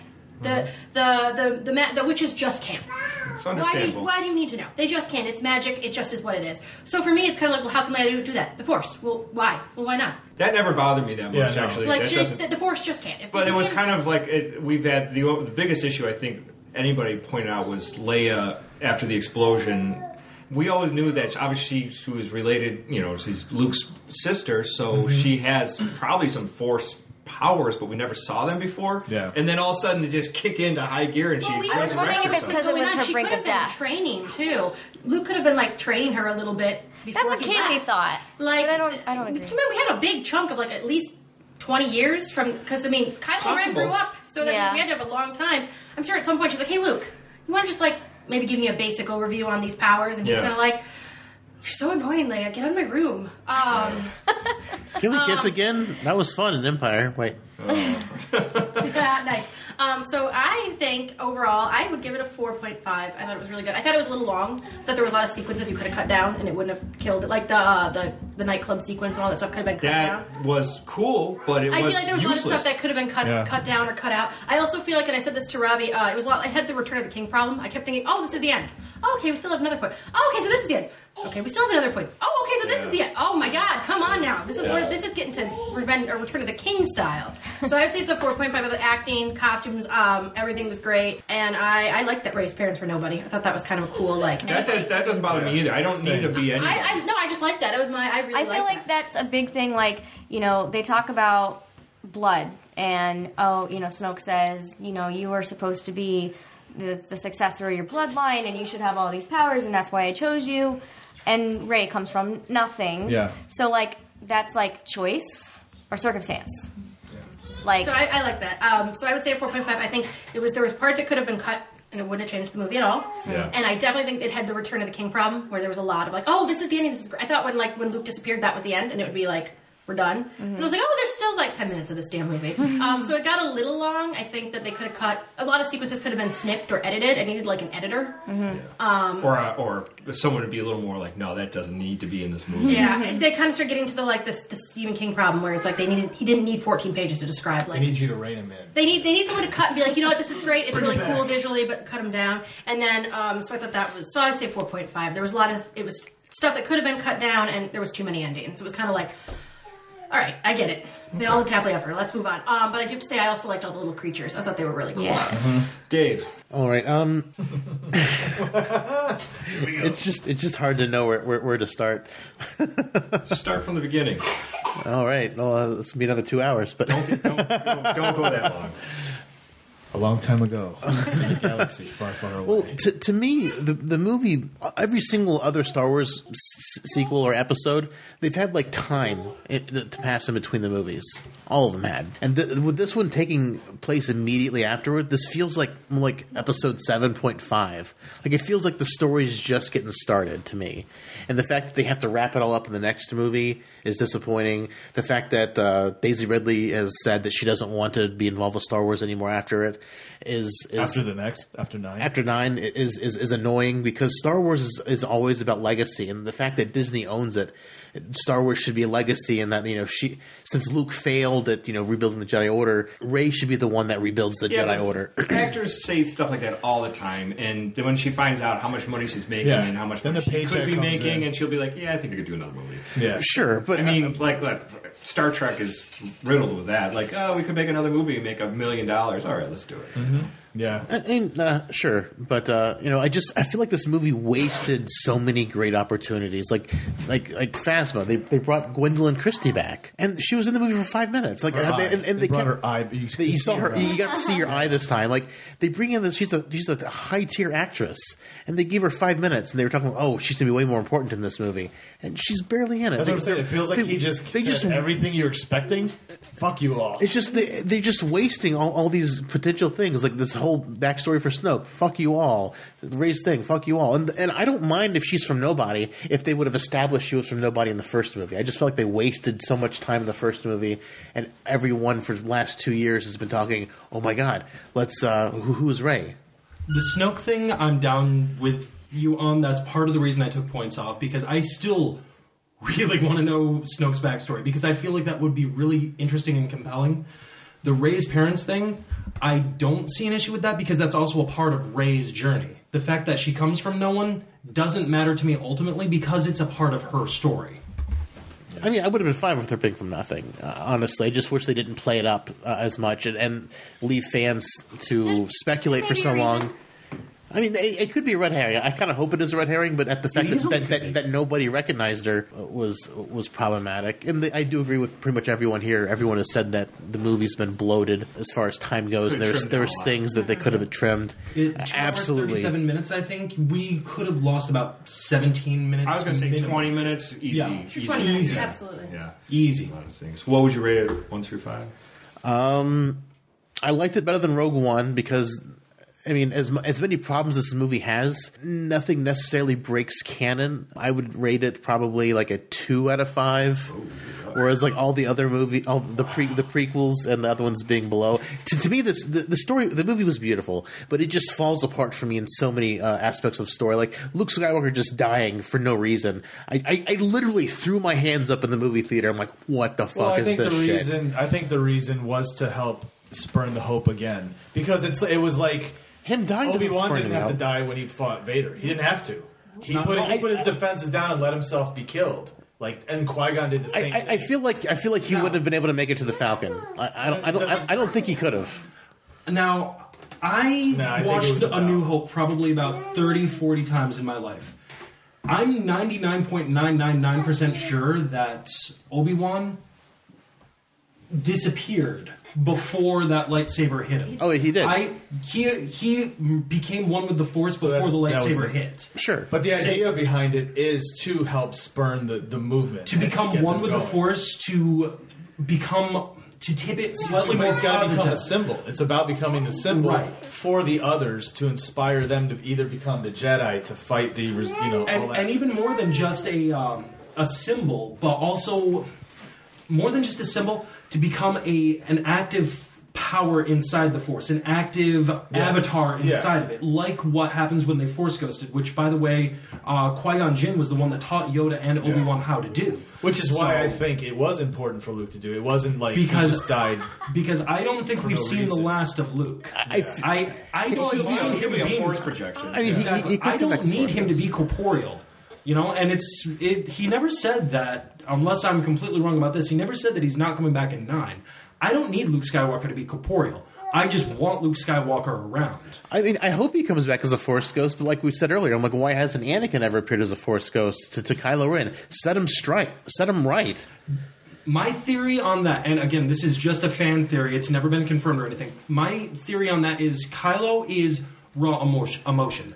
Look at his lightsaber. All of the other lightsabers are elegant and shaped. And so is Anakin. Anakin was all about emotion. Have we had any of them like Obi-Wan showed up for Luke because there was a relationship there. Right. Yoda showed up for him because there was a relationship there. Qui-Gon showed up for Obi-Wan because there was a relationship there. And has anybody ever shown up for Anakin? But Anakin's never been a part of Kylo Ren's life. So why would he show up for Kylo Ren whatsoever?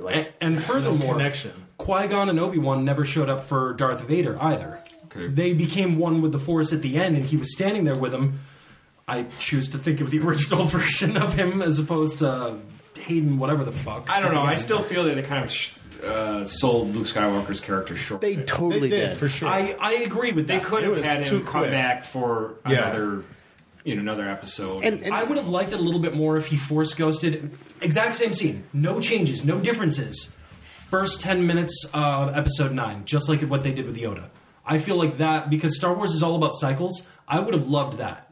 I wish that would have happened as opposed to the end of this one. I mean, yeah, it was just for him to be corporeal in the next one. And the Jedi need to end thing. I was like, in canon with the cartoons, they've established the gray Jedi.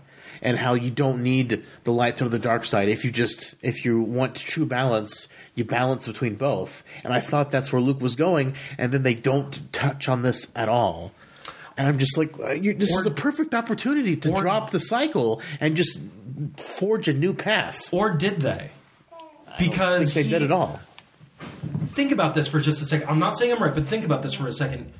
Rey goes full dark when she jumps into that cave. She didn't even try to go away from to steer away from the dark side. Luke immediately says, "Your training's done," and just runs off. Well, I don't feel she went full dark. She wanted to explore. She wanted, exactly. I'm not saying she went because she thought it had dark side, but she went toward the dark side. You know what I mean? Didn't become a Sith, but went toward the dark side in that scene.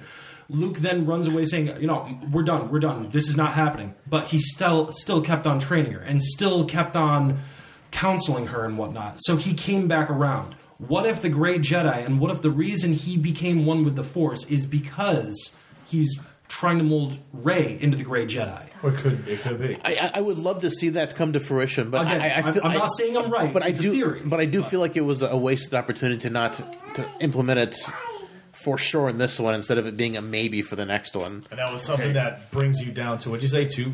It's so many story points I just have issues with. And, what was your score? What did you say? I think it's 2 out of 5. I'm just 2? like, Anything else you want to say? Go ahead. I mean, just the one last thing is since Carrie Fisher's passed, unfortunately, I was kind of hoping that they would have let her be the one that hyperdrives the ship into Snoke's ship. That way she could have gone out in a blaze of glory. And it makes sense for her not to be in the next movie. I did see they weren't going to kill her off, though. They were going to try to give her a natural kind of... She pulls away from just being an active part of this thing. But if they just kill her off in between movies, or they just don't show her, it's just... I think they felt like it would be disrespectful to her. Or what if in the opening scene... I think it's disrespectful not to have her. Or at the opening scene of the next movie. I mean, granted, this is what I would do. It opens with the funeral of General Leia.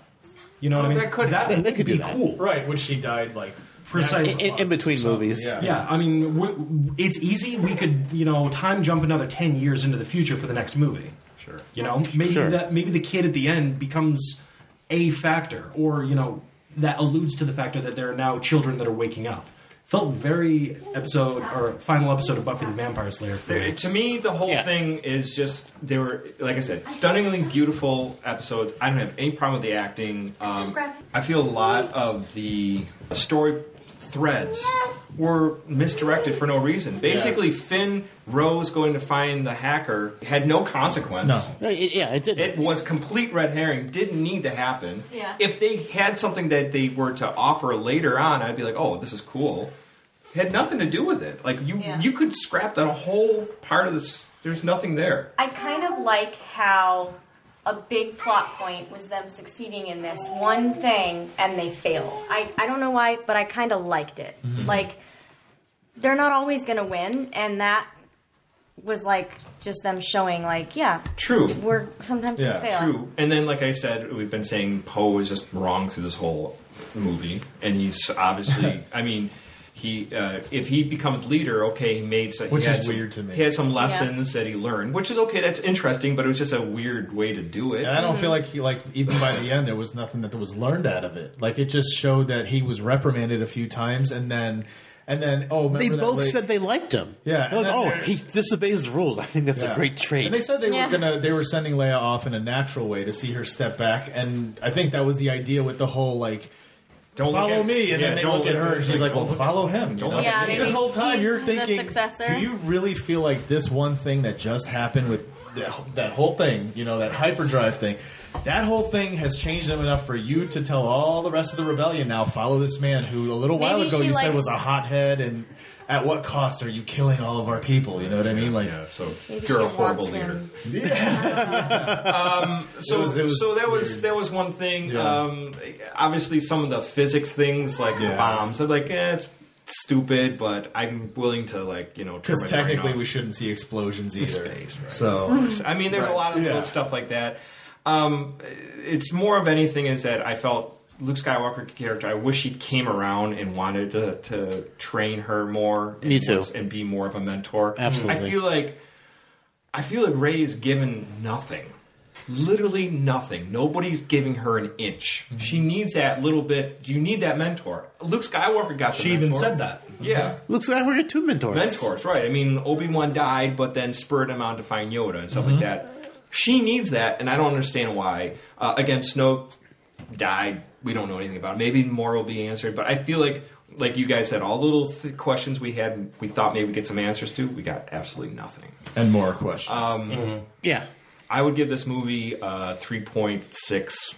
I think I'm in the same boat as you. I didn't hate the movie. Right. I thought there's some great things. You know, the battle between the lightsaber battle between Kylo Ren and Luke Skywalker. That was a lot of fun. Was very fun. Very fun. There were some cool things. I think a lot of stuff too. I think the marketing aspect of Disney is a little ridiculous. I think the Porgs are stupid. I think the crystal creatures are stupid. I just think. I mean, they're cool looking. They're non-essential. They're just toys. They're non-essential. Just at least they were so weird, but they were so cool. But at least the Tauntauns, they rode the Tauntauns. Right. They were mechanical. Yeah. Were those younger Tauntauns? I don't know. I like younger, like kangaroo Tauntauns or something. But it just all. I like the world building myself. I like world building. It's about the toys, yes, but I like the world building aspect of it. If you look back all the past movies, usually things have a reason to be in there. Jar Jar? Sometimes Jar Jar had a reason. As stupid as it was, he was in there. You know, Sith. He started it all. But yes. But anyway, so we got a lot of cool parts, but I don't feel like the story was advanced. Right, it feels weird. I get that. like a weird. That's why I say it's like 7.5. It's just like, let's do 2 more and then actually be like the 8 and 9, because it feels, since there's no time in between them, like I said earlier, it just feels like it's still the expansion of the first story. Okay, if anything, I feel like 7 was 6.5 and this one was 7. All right, so real quickly, same difference. Real quickly, quick thoughts of what the next movie will be, Chris. Oh my God, I can't even go. Well, there. what do you think they're going to do, and what do you think is going to happen? Just real quick, what do you think, and what do you hope? Yeah. I think we're just going to see, because they're saying they're doing things differently. We see the characters saying they want things to go differently. However, we're still seeing the same pattern. So I think we're going to see that. We're going to see Kylo develop into a Darth Vader-esque figure, the darkest guy and baddest guy on the planet. You're going to see Rey, follow Luke's path, the hero's path, and to become a developed leader. And you'll see Poe Han Solo to her, to her Luke. Where does Finn fit in all this? Finn's weird, man. He's like shoehorned through this whole movie. He really has no place in this movie. They could have not put him in any of those scenes. Yeah, that's true. This movie could have been carried without Finn. Is a question, because I remember going into this thinking, does he have something going on with the Force? Absolutely not. There's something going on, and in this film there's nothing At least making you think that whatsoever. Okay. Oh man, because this wasn't what I expected. It's even hard to go from there because it's like, who knows? Yeah. I just think we'll see the same thing though. The same feel. Yeah, I think I agree with you on what we think we're going to have. What I hope we have is a time jump 10 to 15 years in the future. Now we have an army of Sith and an army of what I'm projecting to be more gray Jedi. And I would like to see all-out war. I would like to see more of, like what we got in Rogue One, actual wars in the Star Wars. Because we got a bit in this, but aside from this and a little bit in Empire, Rogue One was the only time you actually saw full-out war. You want to see see Kylo recruit and train and create a Sith army. I don't even need to see a whole lot of training. I want to see the Sith army. It already happened. Okay, I want to see the Sith army. I want to find out more about the Knights of Ren, and I want Rey to at least attempt to bring others into the fold. I don't need full, pure, must take them before they're 2 years old, never have any feelings, blah, blah, blah, blah, blah. Because that was bullshit. And I know Catherine Kennedy is working to obliterate a lot of that bullshit from the prequel movies. Mm-hmm. That's what I want to see. Gotcha. But, I'm still trying to process this. It's so very difficult for me to give you a full rundown of what I think we'll get and what I hope we get. Dave? What I think we'll get something super safe. I don't think we'll get the Sith army and the Jedi army. I do agree with Robbie a lot. I would love to see a Sith and Jedi army. I'd love to see something on a macro scale instead of a micro scale as far as with the Jedi, because that's what one of my biggest disappointments. One of my biggest disappointments with Episode 7 was that like Luke had failed utterly in raising a new era of Jedi, because I wanted to see something on a bigger scale. He might be onto something about that, because it could be that Rey ends up recruiting and training Jedi, because at the end of the film, remember, she had the books. She had all the books. Falcon. She had ended up taking all the books from the Jedi Temple. Well, she took them before she left. Yeah, all right. Well, you were assuming, right? But so she has them. She has. I saw it too. I was like, I thought he burned that down. Maybe she stole it beforehand, and we never saw. He didn't go in. Yeah, so you didn't see you him have to assume. with the books. Yeah. Holly? But I did catch that. Well, I think Kylo Ren's going to lose his marbles. I think he's going to absolutely go off the rails, and that'll probably be his downfall. Will he turn good though? I don't know. I don't think so. I would like to not see him turn good at all. Yeah. Yeah. You just want the Skywalker legacy to end completely. This time we have to see that, stop the cycle, like the redemption part. Let's do without that. Let's actually see what happens when you're evil and then you end evil. Right. What kind of power do you hold now and influence over the rest of the Skywalker story. legacy will die. Well, like I said, it may not even be tied to blood anymore. Mm-hmm. The Force can do whatever it wants, right? Right, Brooke? The Force can because it can. Well, I'm not saying the Force can't do it at once, but Star Wars was always the Skywalker legacy. And if there's... But that's what they're changing now. They're saying it's not about that. That's why we're creating other movies and all these things, because it's not just Skywalker anymore. It's about the world. You can do other movies and still keep the Skywalker legacy going. Because it would be great to see this come to an It'd be great to see this family like screwing up the galaxy forever. Forever. I think forever. I'm tired of it after a while. I think Star Wars, Disney will use it to milk people out of more money and absolutely create more worlds and toys for people to buy into. I think that's all it is. They got my money right here. Yeah, but that's the point. That's why I hate when things are gimmicky. I mean, yes, Lucas did that in the first trilogy, fine, but he actually had a really concrete story that he constructed. Yeah. Now, the prequels obviously weren't that great and should have been fixed, but I just think Disney's not taking a real strong idea of story. they have good world building. Yeah. And that's about it. That's not to say they won't. who knows? They might. They might bring people in that take care about. Force Awakens was like a good start. And J.J. Abrams has a great way of making you love characters, and he did an excellent job of that. Rogue One, I didn't care about the characters, but it was a fascinating looking prequel, whatever story. Everything else, this movie, I just feel like it could have been trimmed down. It could have been re-edited. A lot of things could have been changed on this movie to make it more streamlined. Agreed. And I don't know. Well, I think that should bring us to a close. Yes. We've been talking about this for a while. A little bit. Chris, why don't you tell everybody where they can find you and the podcast and the internet world? Right. Yeah. Find my other podcast, Back Issues Comic Book Podcast. And I also do one called History Creeps. You can find those on iTunes and Stitcher. And on our network, bicbp-radio.com. We're also on Facebook, Instagram, Twitter. Twitter's BICB Podcast. Find us. Cool. Thanks. Robbie? You can find myself and Brooke and Holly as well at Nerdynomicon. You can find us at youtube.com/Nerdynomicon, Nerdynomicon wherever you listen to podcasts, facebook.com/Nerdynomicon. Type Nerdynomicon into Google and you'll find us. And Holly, you want to give your Twitter handle or anything? I tweet at Lunar Thistle. That's all I got for you. There you go. And Dave? Stalkers. Yeah, need them. Need more. I'm David_J_Duncan for Synthaholics. You can find us at synthaholics.com, Synthaholic Duo on Twitter, Synthaholics on YouTube. We've got weekly videos that come out. Check those out. They're fun. The drinks, Star Trek conversation, hopefully other conversations soon. Absolutely. Aaron. And, you can find me at Blackbird2004 on Twitter. Obviously, if you have a time, go on to iTunes, rate and review us, 5 stars preferably, and make a nice little written review. Rate us all 5 stars. Say nice things. And check out Nerdynomicon, check out Back Issues Comic Podcast. And History Creeps. And if you have a little money in your pocket, obviously, if you could go to Patreon and go to Patreon/Synthaholics and throw us a buck. Yeah. Absolutely. Well, thank you all for joining us. This was so much fun to do a roundtable conversation. It's been way too long. Good time. Yes, it has. And thank you all for listening. Live long and prosper. What May the Force be with you. May the Schwartz be with you. Oh, yeah. And also with you. Peace out. Force with you. Until we laugh and we'll both shit our pants. You're the best drinking friend I ever had. Now we are? Oh, yeah. Yes. All right, guys, give me a second here. I might fuck this up. Oh, you're good. All right, here we go. Pressure's on.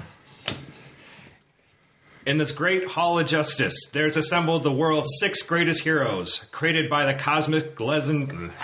Cosmic legend. Legends. In the great hall of justice, there is assembled the world's 6 greatest heroes, created by the cosmic legends of the universe. Chris Chavez of the Back Issue Comic. Fucking. You get Back Issues podcast. There's no comics in there, is there? Yeah, it's Back Issues Comic Book Podcast. Is there? Yeah, Okay. it's fucking long. That's is another long. reason we're changing it. It's a fucking mouthful. It took me about 5 tries to find your podcast. All right. Like, Take 3. You sure you want me to do this now?